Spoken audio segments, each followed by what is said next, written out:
Welcome to Metal Bands Chronicles, where metal lives!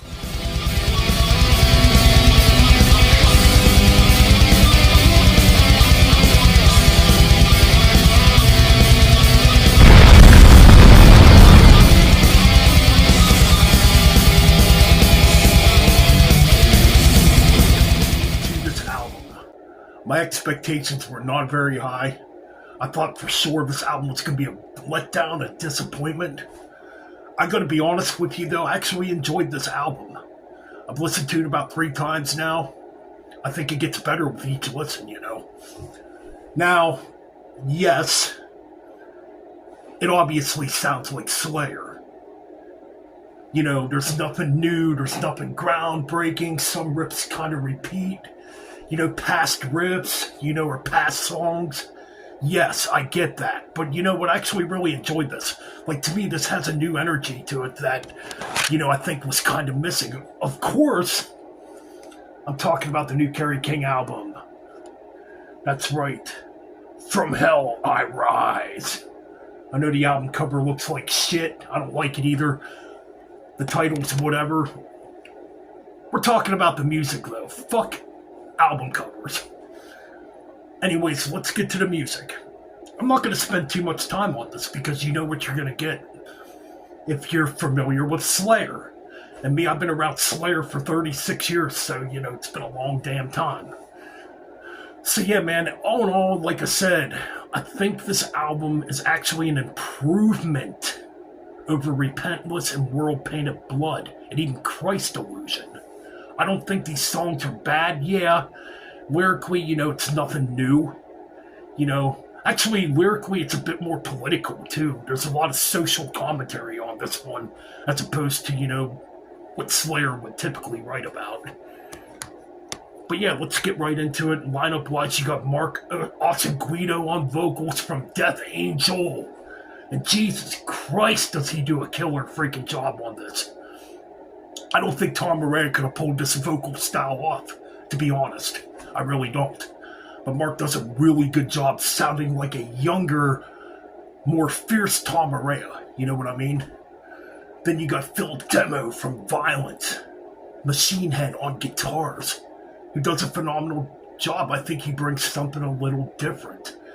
That's a notable thing too. I think the guitar solos on this album are much better than anything off Repentless. You can tell when Phil's playing his parts, and you can obviously tell when Kerry King's playing his parts.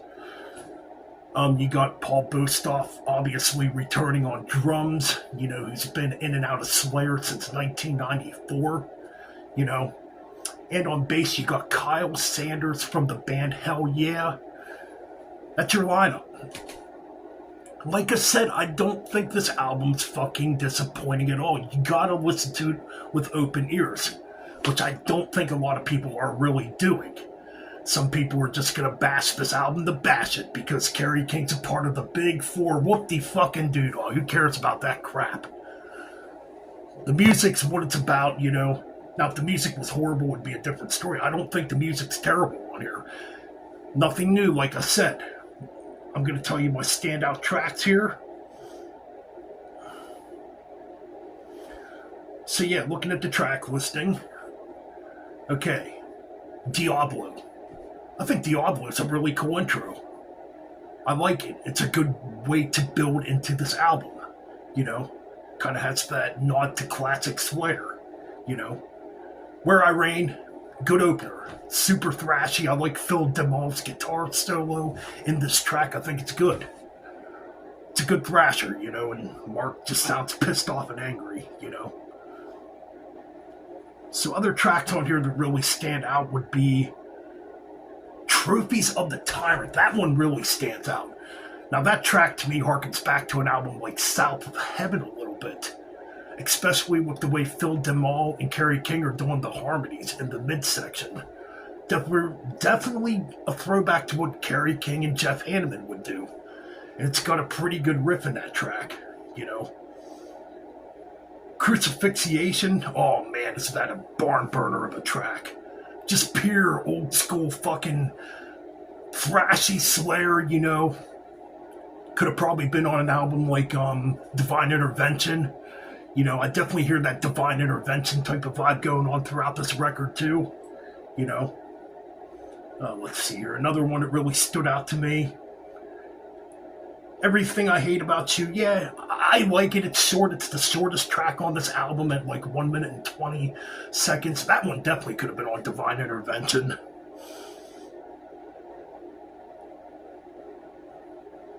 I think Toxic's really good. Actually, Toxic's a really good track. I do enjoy that one. Lyrically, I really like it. Rage. Let's talk about the track Rage. Holy shit, this track's good. Now, this one sounds like it could have been an Overkill track, maybe a Exodus track. It's more in that style. It's got like that D-beat thing going on. You know, oh, dude, that track's killer. One of my favorites on it. It might be my favorite on this album, Rage. I think it's really good. Another one that stands out that could have been maybe on South of Heaven 2 or Seasons in the Abyss is Sharpnel. I think that's a really good track too. And those are basically the highlights to me on this record. The other tracks are alright, don't get me wrong, but those are the ones that really stood out. And the title track, From Hell I Rise, sounds like it could have been on God Hates Us All. It's the only track that's tuned down. Yeah, that's the only one where, you know, it's tuned down. The other tracks are tuned like old school Slayer, which I kind of like. I was honestly hoping the whole album would have flown that way. Yeah. Now I know some people are going to be like, oh, Metal Ben, you're overrating this album. Maybe I am. My opinion is I think it's a decent album. No, it's not a masterpiece. It's not going to be album of the year. It's definitely not the best thrash album that's come out this year. But for what it is, you know, it's very nostalgic. That's the key, nostalgic. That's what I get with this album. It's a throwback to what you would expect. And anybody walking into this thing thinking, oh yeah, Kerry King's going to do something different, which I don't think nobody actually thought that. You're out of your fucking minds, man. You knew what you people knew exactly what you were going to get with this album. I mean, you can all bitch and cry all you want about, oh, it sucks, it's not the same without Jeff Hanneman. It's not, it's definitely not. But you know what? The guy's still putting out fucking music, and I gotta say, man, this is better than Repentless. I definitely think it's better than World Pain of Blood. Better than Christ Delusion, yes. I don't think it's a bad album. To me, this album feels more hungry, too. And I think it's basically due to the personnel change, you know, with Phil Demol and, you know, Mark coming in and doing the vocals. That's what makes it sound fresh. Score-wise, you know, I'm still going to give this album like a 7.5 out of 10, just because it's nothing new. But hey, man, I enjoyed it for what it is, you know, and I've actually enjoyed it more with each listen. So yeah, this is one I could see going back to and spinning, possibly, you know. That's my review of the new Kerry King. Like, comment, subscribe, and keep it freaking metal. And keep on banging those heads.